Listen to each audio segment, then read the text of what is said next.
మాది ఒక NGO cyber help initiation foundation అని చెప్పేసి అని ఒక ఎన్జిఓ స్టార్ట్ చేశాము. యాక్చువల్లీ నేను బేసిక్గా జర్నలిస్ట్ని. ఇంతకుముందు వచ్చిన డిపార్ట్మెంట్ కూడా నేను తీసుకొచ్చాను. సో ప్రస్తుతం మీరందరూ ఎంత కామ్గా ఉన్నా కూడా ఖచ్చితంగా ఎవరో ఒకళ్ళు ఏదో ఒక సిచ్యువేషన్లో సైబర్ క్రైమ్ అటాక్కి ఇబ్బంది పడ్డవాళ్లే. అవునా కాదా? హలో, ఇబ్బంది పడలేదా దేంతో?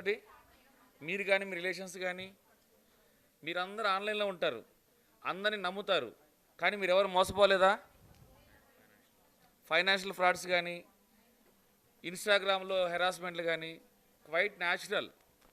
సో ఇప్పుడు ఎలా ఉంటారు మీరు? మీకు ఏదైనా ఇబ్బంది కలిగింది, పోలీస్ స్టేషన్కి వెళ్ళాలంటే భయపడతారు. ఎందుకులేండి అనవసరంగా బయట వాళ్ళు తెలిస్తే బాగోదు అని. కానీ ఇంట్లో వాళ్ళకి చెప్పుకోలేరు. వాళ్ళ హెరాస్మెంట్ మీరు ఆన్లైన్లో ఉండడానికి అవసరం అంటే మీ ప్రొఫెషన్ అది. సో 10 మందిని గ్యాదర్ చేయాలి, 10 మందితో మీరు ఇంటరాక్ట్ అవ్వాలి అంటే డెఫినెట్గా మీరు ఆన్లైన్లోనే మీరు బిజినెస్ నడుస్తూ ఉంటుంది. అంటే ఆఫ్లైన్లో కూడా మీరు ఉంటుంది, బట్ ఆన్లైన్లో ఎక్కువ ఉంటారు మీరు, అంటే ఎక్కువ మందిని రీచ్ అవ్వడానికి. సో మరి ఇట్లాంటప్పుడు మీరు ఏం చేయాలి?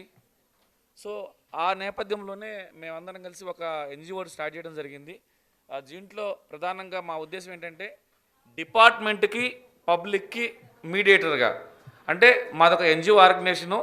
మీకు ఏదన్నా ఆన్లైన్లో ఎలాంటి ప్రాబ్లం అయినా సరే, హెరాస్మెంటు, బ్లాక్మెయిలు, తర్వాత థ్రెటనింగు, ఇన్ కేస్ మీకు ఎవరన్నా ఇన్స్టాగ్రామ్లో హెరాస్ చేస్తుంది అనుకోండి, మీకు మా డీటెయిల్స్ మొత్తం మన వంశీ గారు ఇస్తారు. మీరు మమ్మల్ని కాంటాక్ట్ అయితే వితిన్ హాఫ్ అన్ అవర్లో వాడిని ట్రాక్ చేస్తాం. ఇమ్మీడియట్గా వాడు ఎక్కడున్నా కూడా పట్టేసుకుంటాం. సో ఇప్పుడు ఎలా ఉందంటే ఒక మెసేజ్ పంపిస్తారు మీకు. సో మంచిగా మాట్లాడుతున్నారని చెప్పి మీరు పర్సనల్ డీటెయిల్స్ షేర్ చేస్తారు, ఫోటోలు షేర్ చేస్తారు. దెన్ కొంచెం లీనియన్స్ తీసుకుంటాడు, పోనీలే మనకి ఏదైనా ఉపయోగపడతాడు అయితే కొంచెం మీరు కూడా కొంచెం పర్లేదని వదిలేస్తారు.